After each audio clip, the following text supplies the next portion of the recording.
হায়দ্রাবাদের ফেমাস আঙ্গুর বাগানে গিয়েছিলাম গিগা সিটি। হ্যালো বন্ধুরা, সবাই কেমন আছে? আশা করি সবাই ভালো আছে। আর আজকে আমরা সানডেতে গিয়েছিলাম গিগা সিটি। আমরা কোম্পানিতে প্ল্যানিং করেছিলাম যে সানডেতে আমরা ঘুরতে যাব, তাই আমি সকাল সকাল রেডি হয়ে চলে যাচ্ছিলাম বন্ধুর রুমে। আমরা স্যাটারডে হলে সবাই প্ল্যানিং করি যে একটা না একটা জায়গা ঘুরতে যাব, কারণ একদিনই ছুটি পাই। আমরা 7-8 জন বান্ধবী প্ল্যানিং করেছিলাম যে গিগা সিটি যাব আঙ্গুর বাগান দেখতে। আর এই রুমটা আমার বান্ধবীরা 6 জন থাকে, কারণ ওরা ব্যাচেলার, ওদের বিয়ে টিয়ে কিছু হয়নি, ওরা এখানেই থাকে। আর এর নাম সান্দিয়া। আমি ভিডিও করছিলাম, তারপরে হাই করে। সবকটা বান্ধবীর অবস্থা দেখো, কেউ চুল বাঁধছে, কেউ ফোনে কথা বলে। হচ্ছে ব্যাচেলার রুম। আর হায়দ্রাবাদে এই রুমটার ভাড়া হচ্ছে 7,000 টাকা। 6 জন থাকে, অনেক মাস্তিতে থাকে বান্ধবীরা। আমার বান্ধবীকে তো সবাই চেনো, এর নাম পূর্ণিমা আর এর নাম সান্দিয়া। এরা হচ্ছে বেশি ওভার অ্যাক্টিং করে।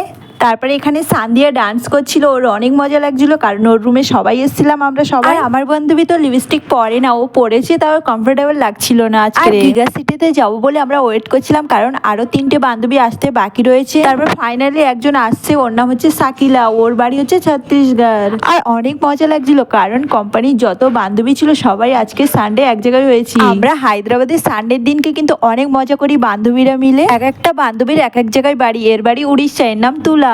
তারপর ফাইনালি সবাই চলে এসেছিল, তারপরে আমরা চলে যাচ্ছিলাম গিগা সিটির দিকে। আর প্লিজ ভিডিওটা ভালো লাগলে সাবস্ক্রাইব লাইক করে পাশে থেকো। ফাইনালি হায়দ্রাবাদের গিগা সিটিতে চলে এসেছিলাম আমরা সবাই। আমার তো ঘুরতে অনেক ভালো লাগে, আর এরকম জায়গা পেলে তো সবারই মনটা ভালো হয়ে যায়। আমার বান্ধবীগুলো ক্লান্ত হয়ে গিয়েছিল, ওরা একটু বিশ্রাম নিচ্ছিল, তারপর বললো একটু ঘুরবো।